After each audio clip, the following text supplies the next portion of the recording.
Let me just get my YouTube up. Hopefully, if I can figure out what the heck I'm doing. The heck. Okay.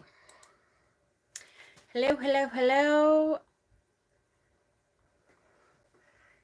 Sorry, get my YouTube up. Hi, hi, hi. Hi, Ben. Getting. Come on. You can do it. I will start right off. And I feel them everywhere by telling you I'm not really happy to be in my room today. And if you see me like being annoyed, it's because I have these little gnats in here. Now I opened up the door. What's today? Wednesday. Yesterday was gorgeous. I opened up the door like all day. And so today, since I have sat down trying to like finish up my notes, make sure I know what I'm doing and everything, I have killed, I bet you 6 or 7 little flying fucking gnats. And a couple like that have landed on me or buzzed by my ear or so I am slightly annoyed. So if you see me like smacking something, that's what it is, because I'm going to kill things. We have flies everywhere. Yeah, those little fucking flying gnats, which are really fucking annoying. Hi, Justin. So yeah, so if you see that yes, I put incense smoke on like on purpose, a lot of it, because I thought maybe that will, but I'm probably pissing them off by like smoking them out. Okay, so that's what I'm doing if you see that. Hi, Nancy. Hi, Mikey, Ben, Lorelai, Court. Hi, honey. Sonia, Nadine, Indigo. Hello, hello, hello. Anybody else that I met? Sister Jude, hi. Crimson Moon, hi. So, exactly. I feel like, hi, Doug. I feel like if I smoke them out, maybe they'll leave me alone. But I think I pissed them off because I've had 2 land on me since I lit all the incense. I'm like, all right, fuckers. So now I'm like, ugh. Okay, and I know I saw Ben say they're a gift from the spring, which is funny because that's what today's rune is about. It's a gift. Okay. Okay, no more urus. We're gonna settle down a little. I think they're just in my room. Like I've seen them in my bathroom a couple times, but that's like right across from my door. So I assume that they came in that way. I've seen them more than just since I opened up my door, but a lot since I opened up my door. It really pissed me off. Hi, Mulan. So yeah, I'm trying to just ignore them. But if they land on me or like buzz my ear, you're done. Exactly. Okay. Okay. So the rune today, what's in your room? Oh, they're little gnats. Like little flying ants, and they're fucking disgusting. And they're driving me crazy today. Like since I've been in here, they're driving me nuts. So now you know how you get paranoid and I'm like, all right, do I feel it? But I'm gonna pretend everything is fine. Looks ethereal. I'm really hoping, Sonia, that the background smoke is what is telling them go away.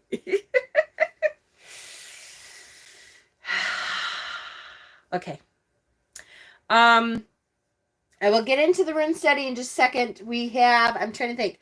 I was going to do an Ostara video yesterday, but the weather was so nice that I really just thought, you know what, I'm not going to, because it's gorgeous.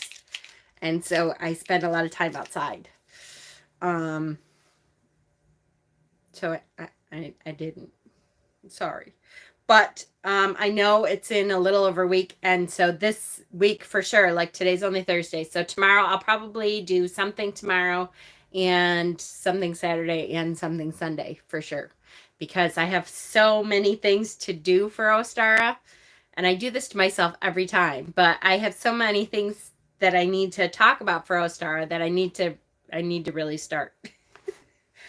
And I meant, like, I've had a month. Anyways, okay. So, the rune today we are doing is Gebo. This is a great rune.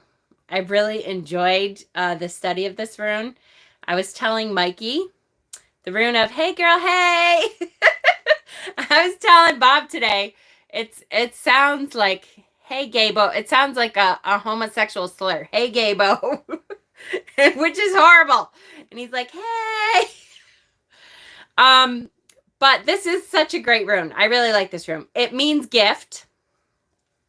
So here is our learning runes.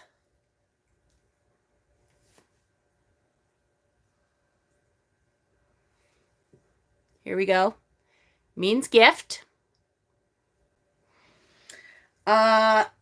It is, and here's our, which is familiar runes, which I love this one. Gebo would be a great witchy drag name. Hey, Gebo. It would be a really, Gebo. Yeah, that would be a good name. I like it. Yeah, that would be good.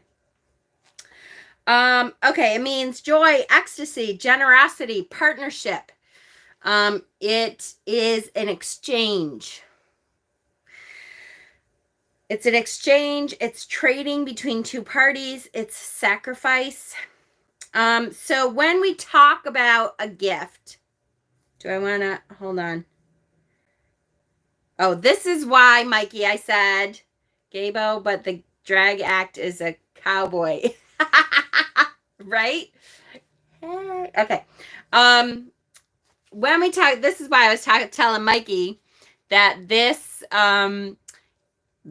rune is totally with what we were talking about last night, which is the ancient Scandinavian societies, the Vikings and all of them, a gift, they believed that if you gave a gift calls for a gift back. They believed that if you receive a gift, that you should then give a gift.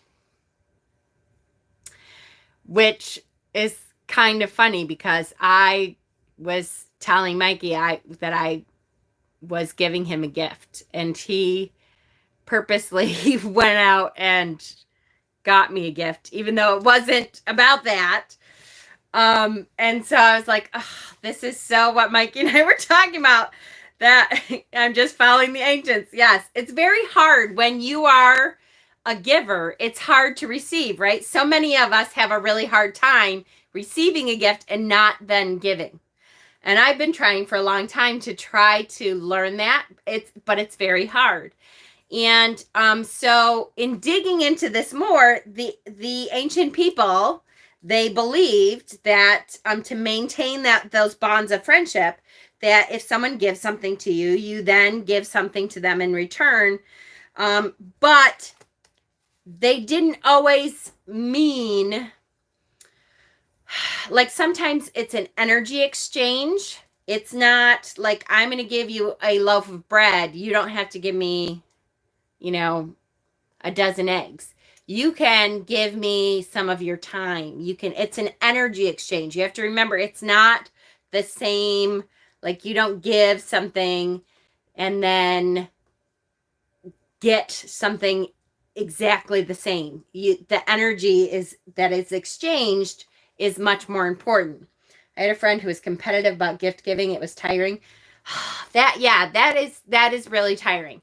And I'm a person that when you come to my house, a lot of times I am, put the rune under your bed. Hey, totally. Kind of like trading, kind of.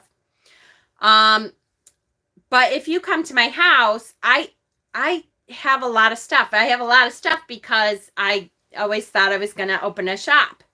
So I'm a person that, if I have something and you're talking about, or I know you and I'm like, oh, this would look really good on their altar, I'm a person that will just give it to you because I have more than enough.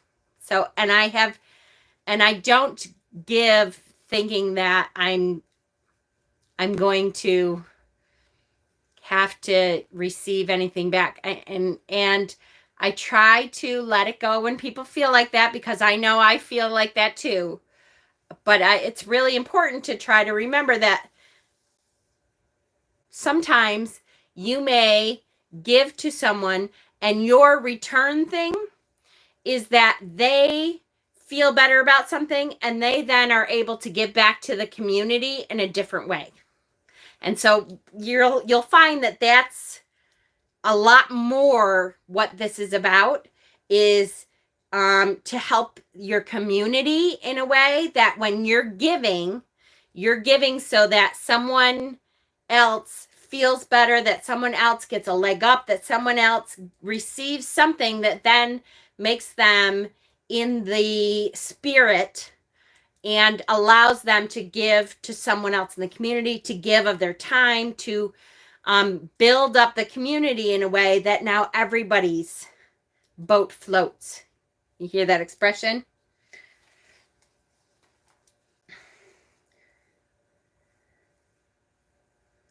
Aw, that's terrible. That is one of the reasons that I hate the Christmas season. I know, Ben, I know, but we all have to learn that. Yes, exactly. We all have to learn that, though. I hate the obligatory gift giving. Yes, exactly. I'd rather do something on a random Wednesday for sure. Yes. Like they pass on the gift giving or kindness. Exactly. Not necessarily back to you, but then they have the ability then to go and make the community a better place. So they're giving of their time, they're giving of their energy, they're giving of something else to the community, which then makes us all stronger. Back to the universe. Yes, exactly. It's about an equal exchange of energy. So again, so my time and energy in giving to someone to teach them something then comes back to me in so many ways. Like with my channel, I talk about this all the time. Everybody is always like, oh, but you spend a lot of time and effort on your channel. Yes, I do, but I get a whole lot for that too. Not just, I mean, I have people that give me things too, which is wonderful. That's now, again, not why I do it. But I get friendships and I get to meet people that are like-minded, and I get to feel like I have contributed to my community, meaning the witchy community is what I consider my most important community besides my internal family. I get to lift everyone up onto that plane and be able to see what they then can accomplish. That's a huge deal to me, to get to see all of these people contributing to the community that I love is a huge thing. That's a huge energy exchange for me.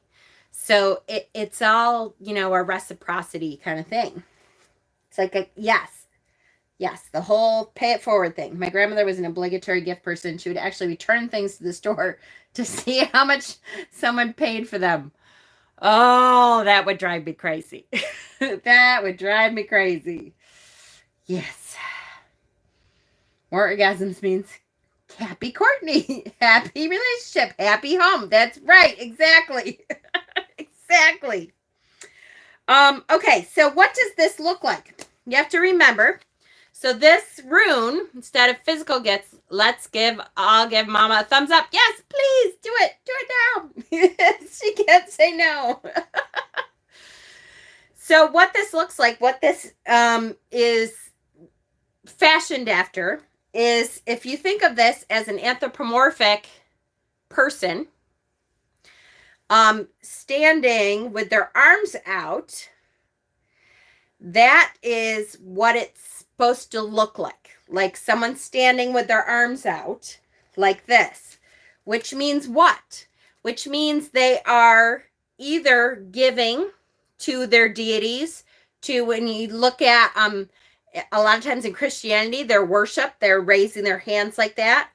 And like with any deities, there are times when you are raising your hands to give energy to deity. And when you do that, you are expecting the energy return. You are giving of that energy and expecting to receive deity's knowledge, deity's gifts in return, whatever it is that you're looking for.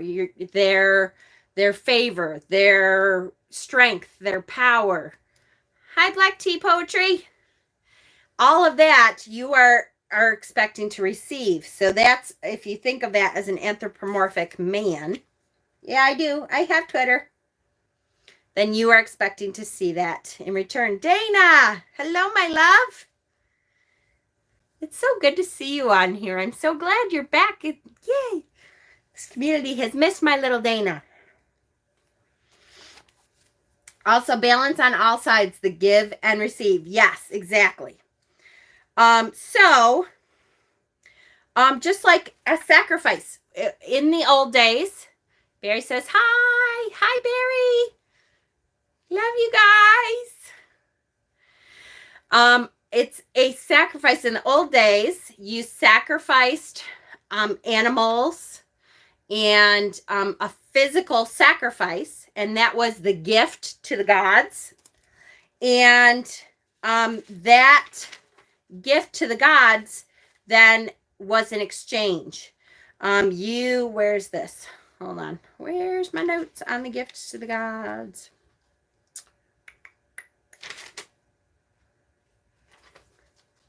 Yeah, here we go. Okay.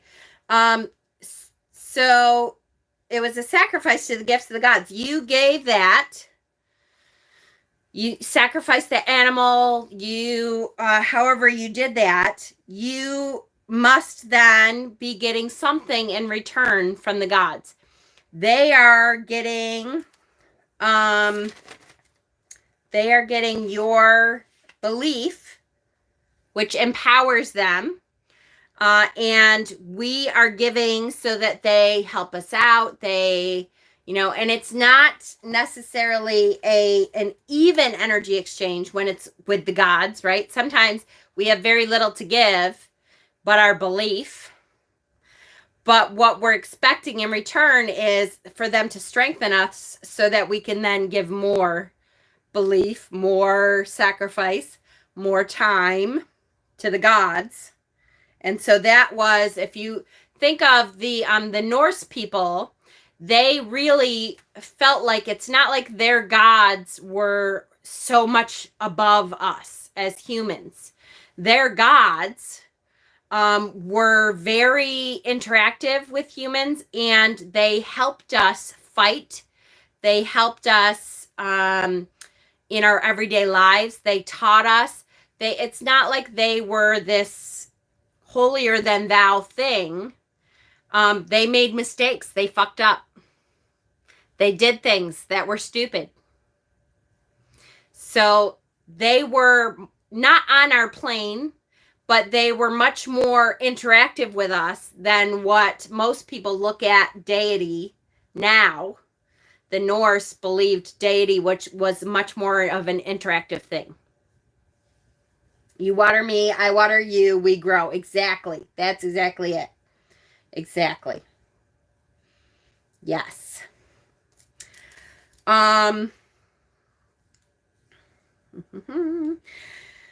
of the concepts also you have to remember, we are not giving, even though this is an exchange, we are giving. Hi, Haji. Which is Trevor, I think, right? It's been a little while, Trevor, but I think that's you. Even though we are giving and it's an exchange, we always should give freely without the expectation of receiving. As a northern, Norse mentality, we always should be giving without that expectation of receiving. It's Dakota now. Well, hello, Dakota. I will try very hard to remember that, I promise. But you might have to, remember. Remember me. You might have to remind me. It's good to see you, honey.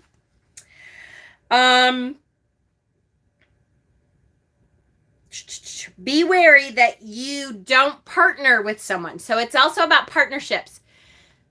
Be wary of partnerships in which either you are giving. You know, we've all had that partner, romantic or otherwise, or business or friendship, that you are the giver. You're giving, and they are never the giver. They are always taking from you. And vice versa. Be wary that you're not getting into some kind of partnership that you are the weak link. You are the one that just doesn't ever have anything, it seems, to give to this person. Hi, Amanda. That just spoke to my soul. Ah, I love you. I miss you so much, Dana. Be wary that you're not losing yourself in a partnership that is not somewhat reciprocity involved. Energy vampires. Oh my gosh, for sure. We all have that friend, right? We all have that friend that never is able to give back to you. And sometimes it's so hard to be able to give back. And there are times I so feel for these people that that just are in situations in their lives where they can't give anything. But the difference is this. Like, I'll tell you, I know Dana's sitting here going, this is me. It's so not you, honey. Because here Dana is in this position where she has had to receive healing and receive love and not have the energy level to give back. And she still gives back every time I talk to her. Oh, I love you, Mama. Oh, yeah, you know, you do so much for me. So she still, because of who she is, she still gives back so much. That's the kind of person that you want in your life. Even when they're going through shit, they're still trying to give back as much as they can. That's different. Way different, Dana. Way different than an energy vampire who just will only contact you with problems, will only call you up to tell you about the horrible thing that happened to them this time. And those are the kind of people, and I hate to say this, but that bring that stuff into their lives. And someday, hopefully, they'll learn. Like, I've tried so hard sometimes to get some of those people to realize that you're getting what you're giving. You're giving that energy out over and over and over and over. And of course, that's what you're getting back. Because the only energy you're ever giving out to the universe is, my life sucks. So guess what? The universe goes, oh, your life sucks. That's what you want. Okay, here you go. You certainly can have it. Your life sucks. So we're going to take this from you. We're going to take this from you. The only energy we ever feel from you is, your life sucks. So there you go. That's what you get.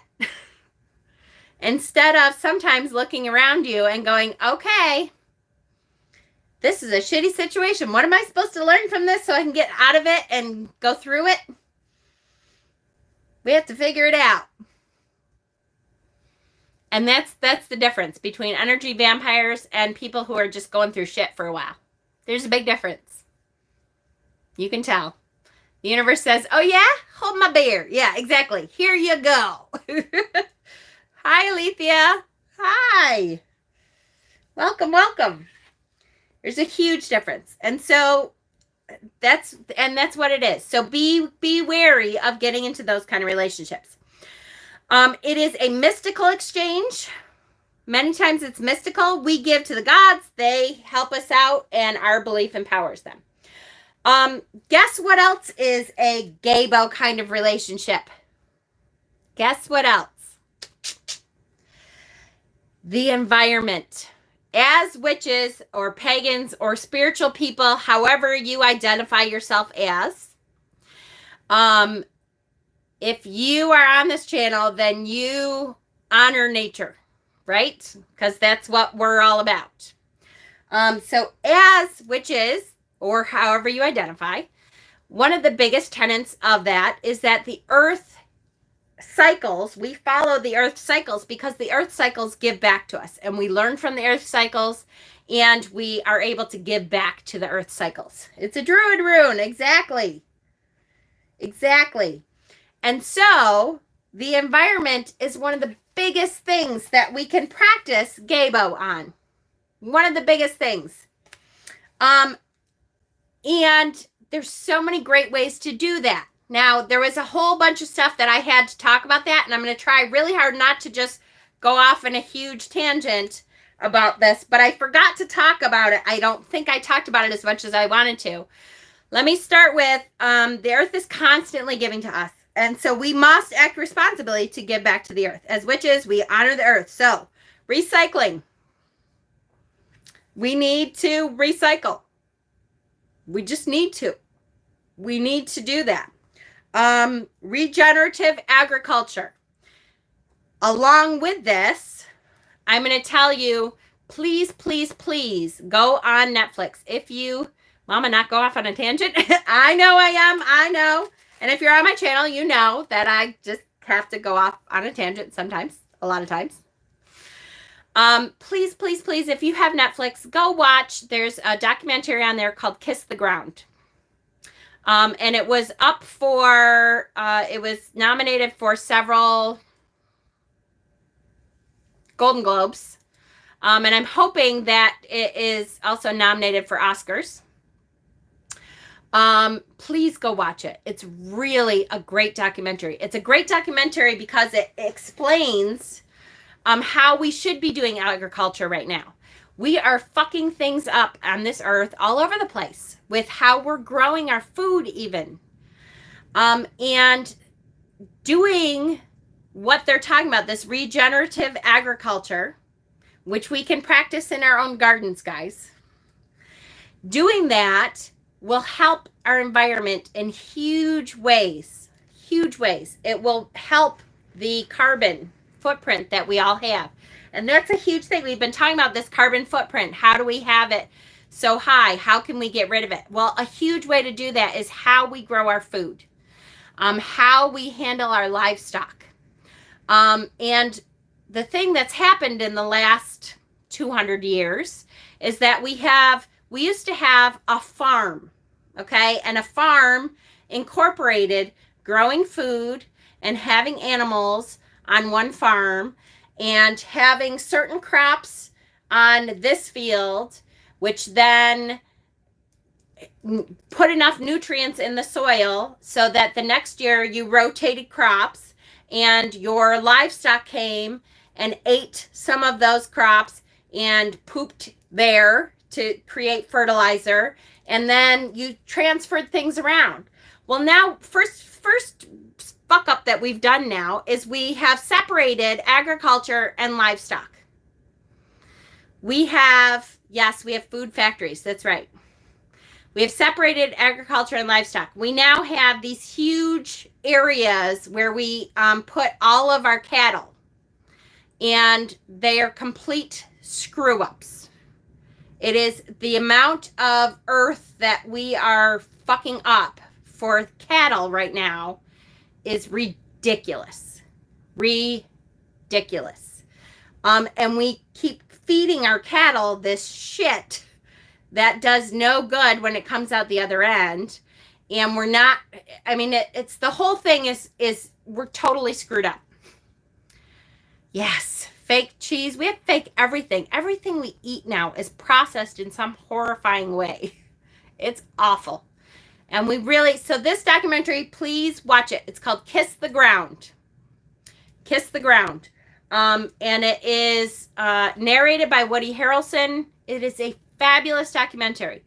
I have looked up, there is several regenerative agriculture farms near me. And if you look up regenerative agriculture near me, there's a lot of them coming out now. And it's not that much more expensive to get your meat and your vegetables and stuff from one of these farms. It's not that much more expensive. A little bit. Hopefully someday it won't be at all. But a little bit it is. And it's a much, much, much better for the environment, better for us, better for the way we eat and we live. Please do that. The other thing is composting. I was starting to talk to people about composting today, this week, because I was planning out yesterday on my day off when it was so nice. I was planning out my garden, and I'm getting a composting bin because I haven't started that since we moved here. We moved in the fall, and it was kind of, I should have, but I haven't yet. So I want to start composting again, which I haven't done for years, which was terrible. But with the boys being annoying teenagers, it was really hard. Yes, farmers markets. Yes, please, please, please. Composting is not as hard as it used to be anymore. You can literally, $89. The composting bin I'm getting for my yard is $89. And it has two separate areas so that you can compost one separately from the other. So if one, you get one ready and you need to put fresh stuff in another one, you can do that. You now can turn the whole composting bin instead of having to use a pitchfork. And in the old days, we used to have to turn a couple times a week. You'd have to turn the composting, and it stunk and stuff. Well, it's all like enclosed now. It's so much easier, you guys, and it's so, so, so good for your garden. So then once you get your compost, you can use that in the garden. The whole deal is bacteria is a good thing for your garden. You want the right kind of bacteria, but bacteria are incredible for your garden. The soil that we have been using does not, if you have a tilled agriculture farm, and they're tilling all the land, there's no bacteria in there. And it's not good for us. The stuff that they're spraying on our food and in our farms, in our agriculture farms, is killing us. Is killing us. The chemicals that they brought back from Hitler's, literally the chemicals that we are spraying on our food are the same things that they gassed people with, that Hitler gassed people with. It's absolutely insane. We brought it back and said, oh good, guess what? We can put it on our lettuce and it won't have bugs on it. And that's in the documentary. So please, please, please, kiss the ground. Watch that documentary. It is about the reciprocal nature of what we do with our food and our growing. So please watch that. All right. Hopefully that wasn't too long of a tangent, but I think it was totally necessary. Totally necessary. Okay. Yes, please watch. I'm wondering if it's worth me trying to garden now. I literally have a potato farm right in my backyard. Yay! Lay's Chips is the ones who grow there. That's good. Let me ask you though, Amanda. When they go to grow that stuff, do they till the whole land? Like that's the only crop they do there. And they till it so it's just one big field and there's nothing else in it. There's no grass growing in it. There's no nothing like that. And then they spray the shit out of it, don't they?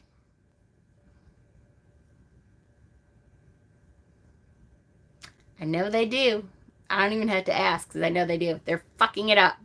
But you can grow a garden in your yard and not have that shit on it. And it's hugely important. I can't even tell you how much this documentary made me want to go out to my local farms that are tilling and be like, can you please watch this documentary? Because I want the food that we're growing here in our community to be like good food and not kill us. Please. Pretty please. They do more, yes, than spray, yes. Yes. But I'm sure that the local farmers out here would not be very open to that. I'm going to try really hard to stop talking about the documentary now. What's really annoying to me, though, I have to say, is that the farmers are getting subsidies. So they're getting these subsidies because their crops fail. And their crops fail because they can only grow one thing.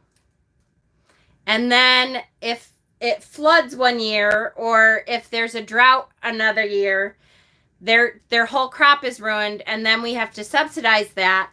And if they were doing things the right way, if one of their crops wasn't doing so well, it would be boosted up by the rest of it. So, and when you watch this documentary, there is a regenerative farmer who literally went to this because he had like 3 years in a row where he lost most of his crop. And he was like, what the hell? And he figured out that this was a better way to do it. Yay! Just finished a work quiz on workplace violence. It says, if needed, you may have to leave those with mobility issues.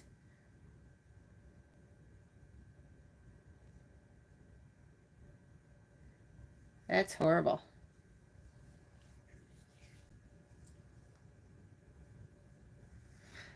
Hi, Kay.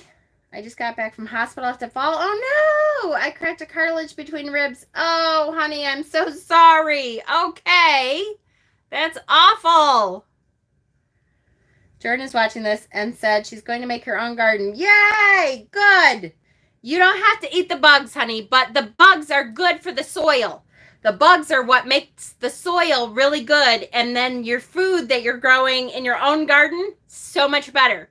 If you pull up the soil and you have like potato bugs and you have all kinds of stuff in there, that means that the food that's growing on top of it is way better for you than if you pull up dirt and it has nothing growing in there and there's no worms and bugs and stuff. Then the food you're eating is not very good. But if you can pull up that dirt and have all kinds of bugs in there and worms and stuff, so much better. So much better. Watch the documentary with your mom. Yes, they're supposed to be there. Okay, I'm sending healing. You're going to my Reiki basket, honey. Okay, so Gebo, if you pull Gebo in a reading, what it usually means is pretty soon you will feel honor bound to help someone out. It also means, though, be careful that you know how much to give. If you're too generous, then that could lead them on the road to become overly reliant on you. And the Vikings, the Norse people, were very, they didn't want that to happen. They were very careful about how much they gave. Even though they were extremely generous, and as a matter of fact, the Viking kings were responsible for gift giving to their people, but they were responsible for giving of the people who really needed it, and then creating something for them to give back to the community so that the whole community was stronger.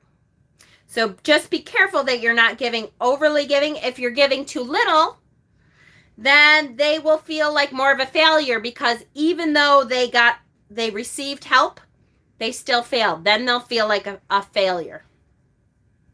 So it's a balancing act. The gift of freedom is the most important gift of all. And it is the gift from which other gifts flow, is the gift of freedom, right? So even a gift given freely requires the acceptance of one thing and a simultaneous sacrifice of another. So even if you give a gift and you don't expect anything back, it is still an exchange in some way. It is still, I am giving you a gift, and I expect that you will use this gift in good faith, that you will do something with it that, strengthens your community and our community. And, well, Dana, they do say that an average person eats 8 spiders a night. Oh, I love you guys. Just dip the bugs in chocolate, right? It'll make everything better. In spells. So there's several ways to use this rune in spells. use it as a luck rune. It's a great rune for luck. If you need some luck, it's an energy exchange. You're saying, I need some luck, so I'm going to give some good energy and expect my luck will change, that I'll get good stuff back. You can draw it in the air above the offerings that you're giving. You can draw it on your offerings. For instance, if you give food offerings to the gods, very often, like for Ostara, I can't wait for my Ostara bread. Peter makes Ostara bread, and he'll be making it this year, which was supposed to be a surprise. Damn it, I forgot. Almost everybody that's going to be at my Ostara ritual is here. So, but Peter will be making Ostara bread, so I'm really excited.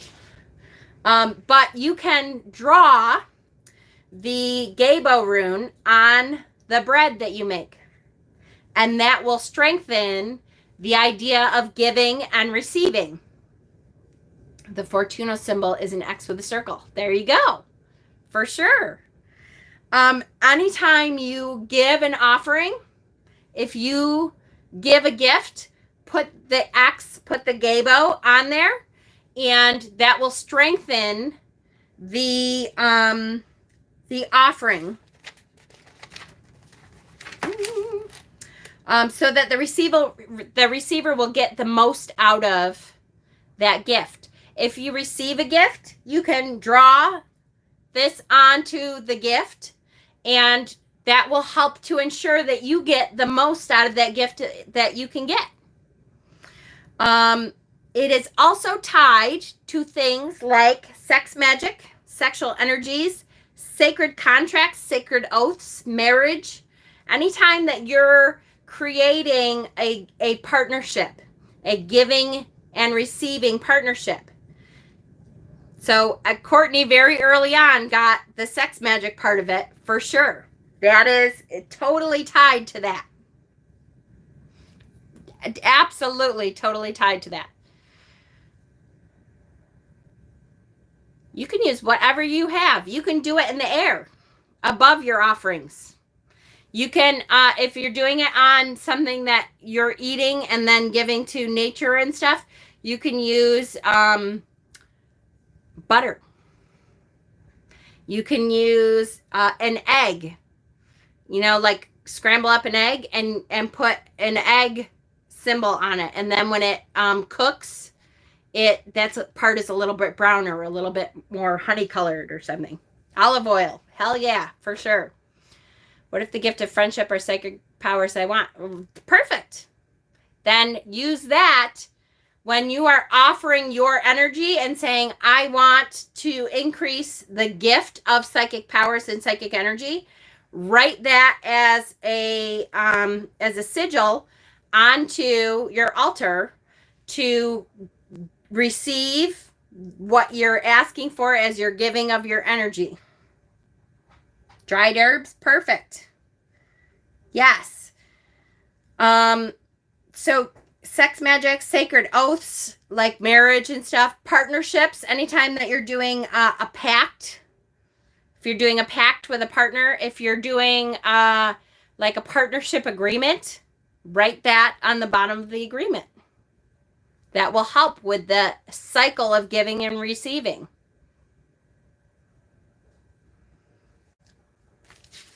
Any questions? Any questions? So the other thing is, and I'm going to bring this up now in case I forget on Tuesday. Our tarot card for Tuesday.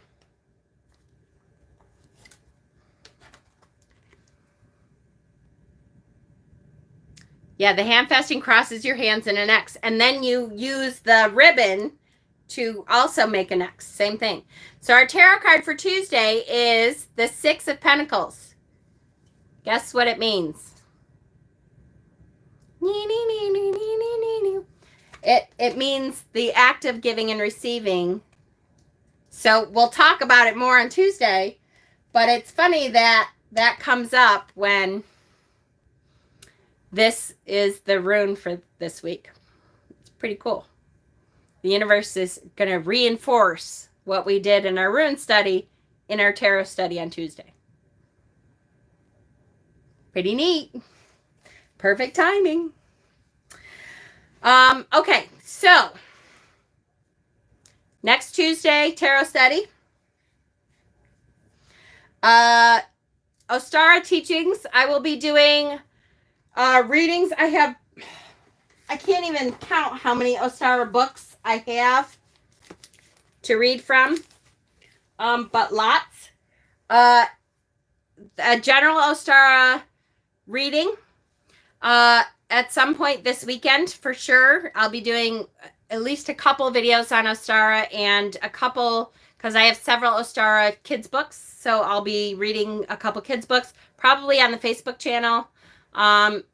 A couple of them, and then I'll try to do one or two on this one too. Next Thursday's rune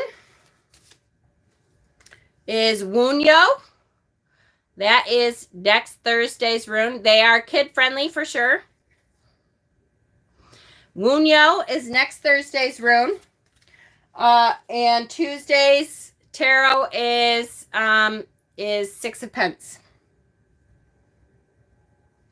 Synchronicities have been really, really crazy. They really have. It's been nuts. For sure. All right, no questions on the runes. What is your homework? Please, if you all get a chance, please watch that documentary. It is called Kiss the Ground. It is a great documentary, and I will try to remember to talk about it more probably next week at some point, because I think it's super important, and it's important to be giving back to the environment. Absolutely important. Okay? I love you guys so much. This was kind of an easy one. We didn't even go. It's on Netflix. If you do not have Netflix, you can apply and watch a smaller version of it, like a 45-minute version of it, if you go to their website, like kisstheground.org, or if you look up Kiss the Ground, the website Kiss the Ground, you can watch it for free, but I think it's a little bit shortened version of it. So otherwise it's on Netflix. Okay? I love you guys so much. You are my hearts. Be good. Have a great rest of your week, and hopefully I'll see you tomorrow or Saturday. Good night.